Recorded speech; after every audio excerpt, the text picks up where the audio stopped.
السلام عليكم ورحمة الله وبركاته. لما خيرتكم حنا جلالكن أحمد دار قدني كسر هذا مقال عصوب.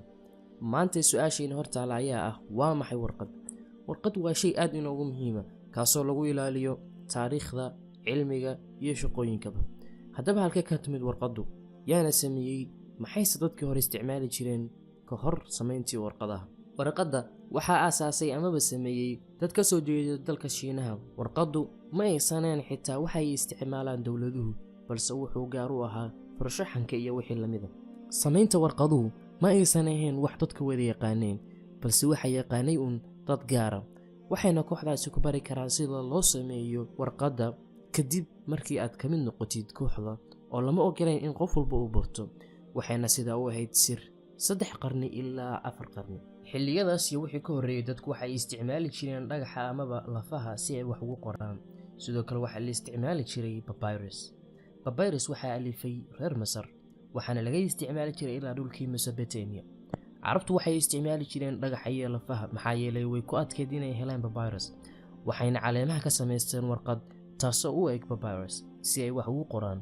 sidoo kalena waxay carabtu isticmaali jireen maqaarka geela. dhibaatooyinka ay lahayd isticmaalida maqaarka geela iyo warqadaha caleemaha laga sameeyay ayaa ahayd in labaduba aysan waari doonin waqti dheer, taasoo ka dhigan inay baabi'i doonaan wixii lagu qoray waqti yar gudahood.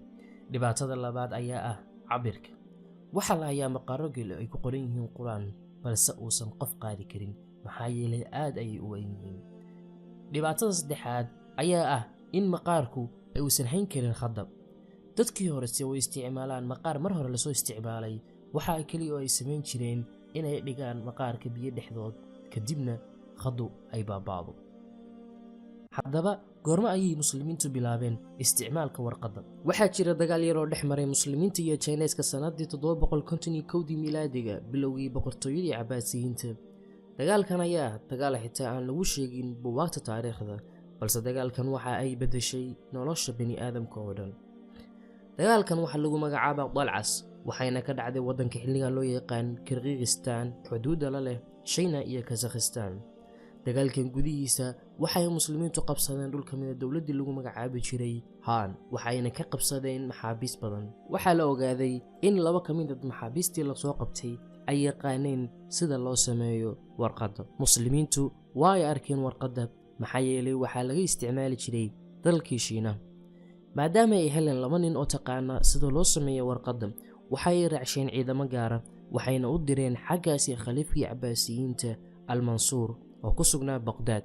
maxaabiista kale waxa ay ahaayeen kuwo la furto iyo kuwo la haysto, balse labadan waa ay ka duwanaayeen maxaa yeelay cilmi ayay hayeen. waxayna ku tirsanaysaa sida ay muslimiintu ugu dadaali jireen cilmiga. markii 2 nin loo geeyay khaliifkii muslimiinta loona sheegay in nimanku yaqaanaan sida loo sameeyo warqada, waxa uu weydiistay inay baraan sida loo sameeyo warqada, lana fasixi doono hadday sameeyaan sidaas. tani oo kale waxa ay dhacday dagaalkii Badr kadib markii ay muslimiintu ka badiyeen gaaladii Quraysh oo ay qabsadeen maxaabiis badan. kuwa kamid ah maxaabiistaas ayaa yaqaanay akhriska iyo qoraalkaba. nabiga sallallahu alayhi wasallam ayaa ku yiri idinkama rabna lacag, balse mid walba oo idin kamid ah waa inuu baraa 10 kamid ah carruurteena sida wax loo qoro iyo sida wax loo akhriyo. taas ayaa daliil u ah in cilmiga dunubiga laga qaadan karo dadka aan muslimiinta ahayn haddii ay kaaga cilmi badan yihiin. arrintan kadib waxaa bilaabatay in shirkado warqadaha soo saara laga sameeyo Baghdad oo ku taala Ciraaq iyo Samarqand oo ku taala Uzbekistan. dawladdii Baghdad waxa ay bilowday inay u isticmaasho warqadaha kaydinta macluumaadka dawladda iyo wixii la mid ah, ilaa ay ka gaartay in xitaa dadku ay isticmaalaan.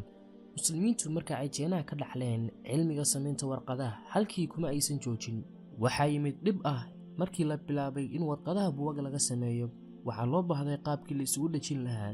sidaas ayayna muslimiintu u alifeen waxa loogu yeero carabiga rizma, ingiliishkana ruim, taasoo ah in warqado isku cabir ah la isku dhajiyo oo kadibna koofur loo sameeyo.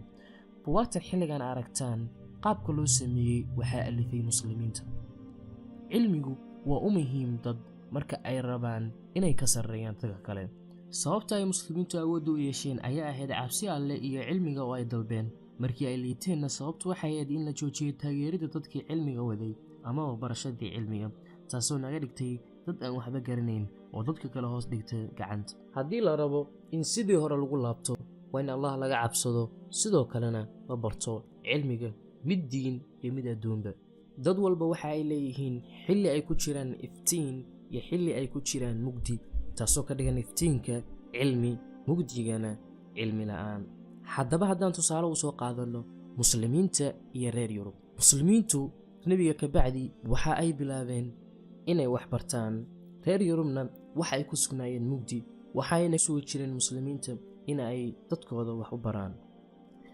haddaba muslimiintu cilmiga dartiis waxa ay gaareen in dadka qaarkood ay ku fikiraan inay cirka ku duulaan.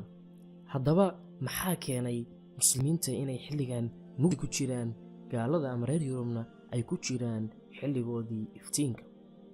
sababta ayaa ah in muslimiintu ay isliideen oo ay cilmiga diideen. reer Yurub waxay ku jireen mugdi 7 qarni in ka badan. qarniga 15aad gudihiisa reer Yurub waxay bilaabeen cilmiga barashadiisa, taasoo ku hagtay tiknoolajiyadda aan xilligan haysanno.